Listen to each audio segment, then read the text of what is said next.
Hello and welcome to Quarterlight, your car brochure channel, and in today's episode we're going to be looking at the Skoda Superb.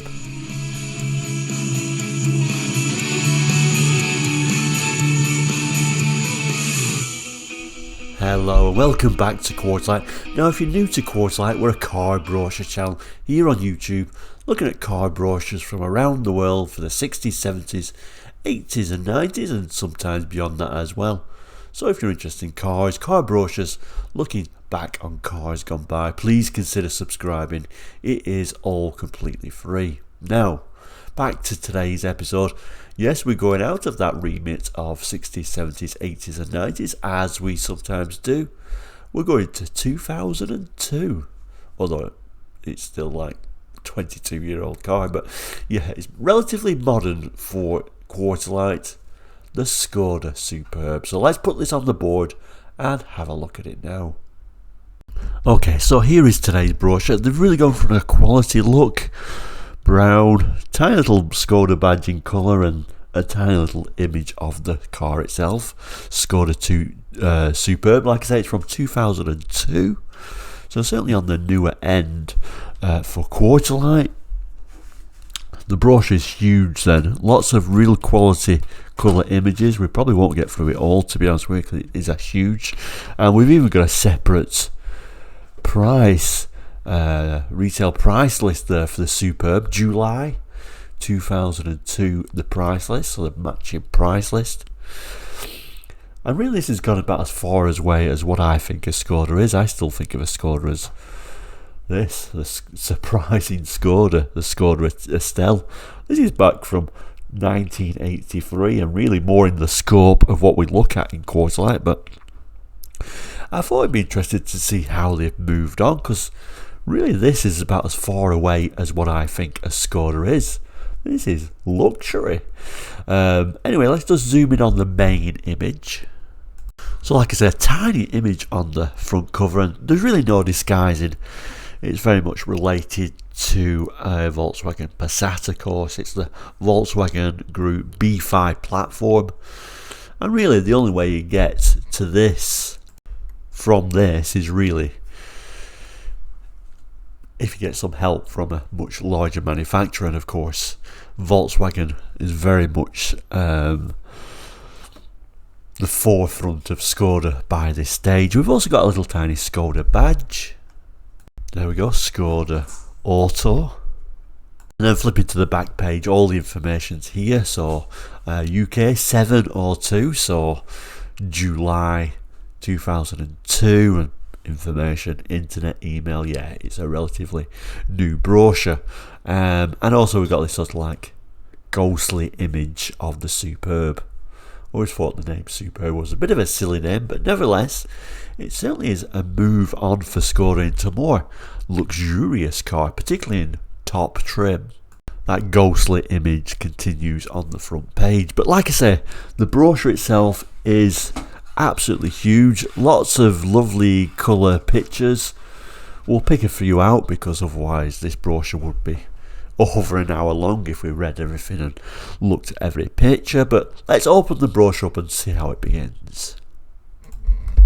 So the brochure starts with this rather lovely image of this very early Skoda with the caption "Challenging Perceptions of Quality and Innovation," and then moving on. And then the next page takes us straight into what was then the modern era.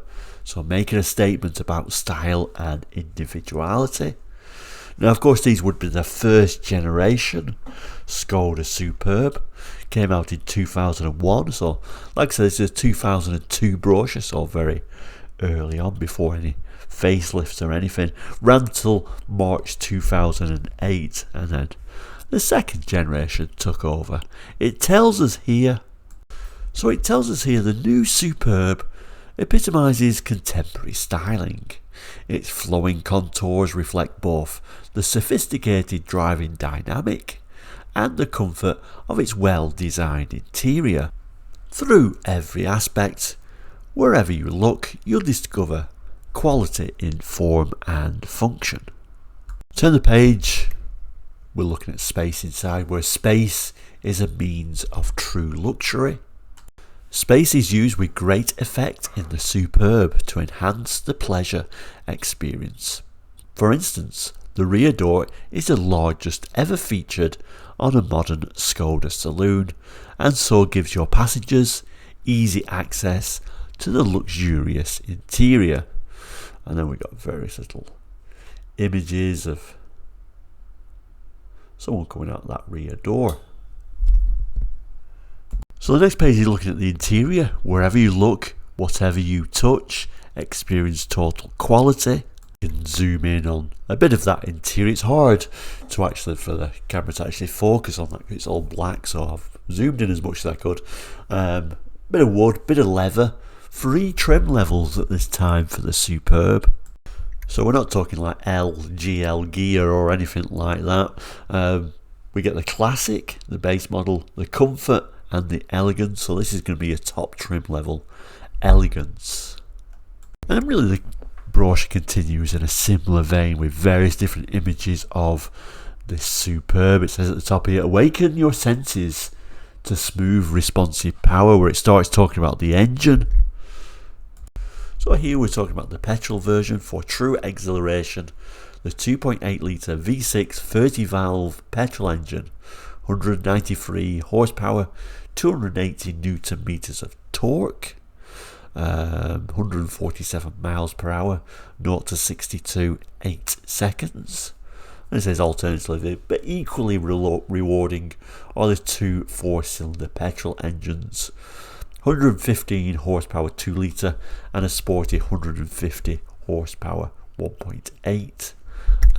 Looks like a 20 valve turbocharged.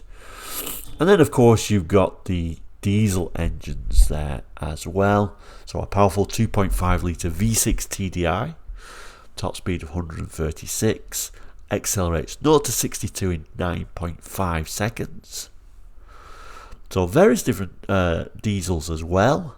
So we can have a 2 litre 115 bhp petrol, a 1.8T 150 bhp turbocharged petrol, and then we can get a 2.8 V6 30 valve 193 bhp petrol in manual or automatic guise. And then the diesels, 1.9 TDI PD, 100 horsepower or 130 brake horsepower. And then the 2.5 V6 TDI 155 bhp diesel, again both manual or automatic. And then as we move through the brochure, it starts talking about some of the features. So it starts with rather a lovely front end image of the Superb. It starts to look at these environmental controls. So the top one, the Climatronic, the electronically monitored Climatronic air conditioning in the classic, comfort and elegance models. And then if we move down to this image here, it tells us rear seat ventilation, dedicated air vents to the back ensure that your rear seat passengers enjoy the full benefit of the climate control system. So nice to have something in the back. I think that's even lacking on some modern cars actually. And then finally, electronically heated seats, which makes sense. So let's move on. Turn the page, we get other key features. Here it's showing that there's lots of legroom in the back, but also rather nicely shows us some of the woodwork, which looks quite nice. And then we got such things as, you know, these cup holders and a little bit of a ski hatch type system. We got this rather interesting feature, an umbrella holder, so a special compartment built into the left rear door containing a Skoda branded umbrella. What luxury. Then we get more conventional things like electric sunroof,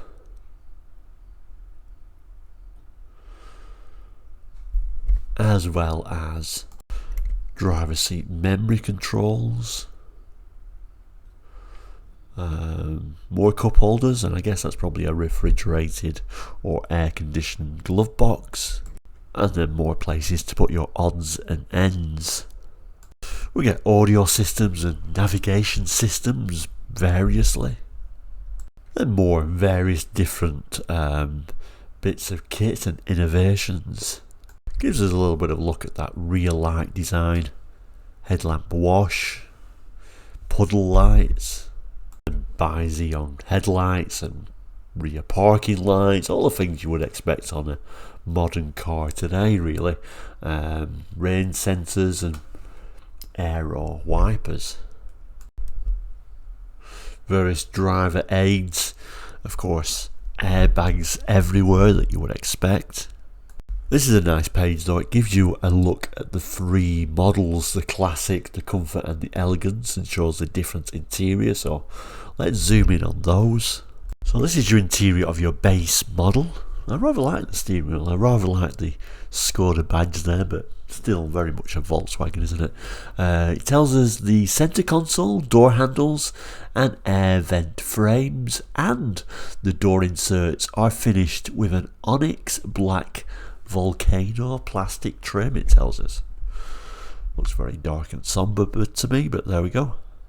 The next model up brightens it up, and I think that's the reason this is probably my favourite of the three. It tells us onyx black volcano plastic centre console trim is complemented by stylish nicro matte alloy finishes for the door handles, air vent frames, door inserts. The gear knob and gator handbrake and steering wheel are finished in leather for the comfort version.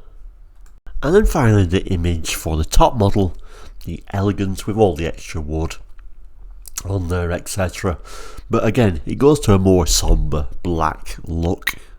So we get various different images, starting with the base model, the classic. So this is Picabo interior in onyx indigo. And then a very dark picture. I don't know why they do such dark pictures. I guess that's showing luxury, but I would much rather have a nice colourful picture. But anyway, the seat covers for the classic. I guess this is showing the chrome window trim strips. The centre console for the base model. And then showing us that it's just steel wheels with a wheel trim on there. Moving up to the comfort trim, but again it's a very dark moody image. Contour interior in onyx. These ivory seats now. Or sill strips for this middle model.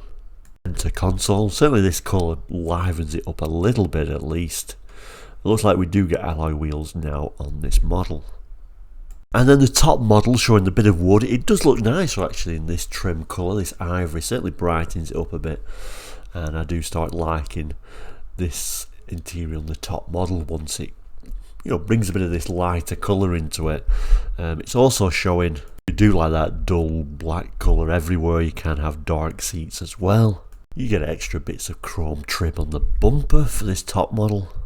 This one's showing the automatic, but also showing the extra bits of wood on there, and then you get a larger alloy wheel. You get to the colour range, and actually not too bad a colour range considering the type of car it is. So you can have candy white, corrida red, virtual blue, which is a nice one, dark blue metallic, black magic pearl effect, central red metallic, and a couple of choices of green actually. So nature green metallic, Canadian green metallic, Titan grey metallic, mystery blue metallic and night fire blue metallic, diamond silver metallic, and Sahara beige metallic. So not a bad colour range really. So these are your seat choices. The first two seats are your classic, so not much of a choice in colours for the classic one, but as you move up you can get a light or a dark seat for the comfort and elegance, and then finally the last two are kind of like optional leather seats. Moving down we've got various different options for the wheels as well. And then that takes us to the recommended retail prices for the Skoda Superb in July 2002.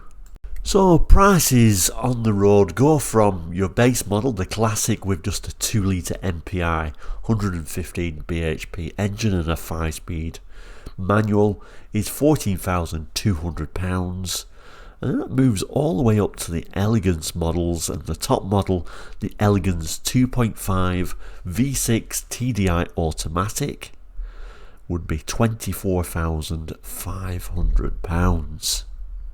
But really so much different than what I think of as Skoda. It certainly shows how far that Skoda badge has really moved on over the years, particularly when Volkswagen came into the game. So there we go, luxury Skodas, and I think they was actually considering making an estate or wagon version of these, but then they was worried it was going to take sales from the Audis and the Volkswagens. But I always think it's a little bit of a strange one, actually, the Skoda Superb, because the Skoda was seen as more of the budget end of the Volkswagen range of cars, but then they started making very luxury versions of them. You'd think there would be some overlap of customers going one way or the other, although I'm sure the Skoda badge put a few people off. But anyway, thank you so much for watching today. If you remember these Skoda Superbs, these first generations, jot it in the comments. Were they a good car? Let me know, and we'll, as always, we'll say thank you so much for watching today. The Skoda Superb and Quarterlight. If you've not done already, please do consider subscribing. It is all completely free, and I'll add a few more boxes on this screen for other videos you may be interested in. But overall, I'd like you to thank you for watching today. Thank all the people, all the regulars who subscribed and pretty much watch every episode, which I'm very grateful to. But we'll say, please do take care. We'll see you very soon, and goodbye.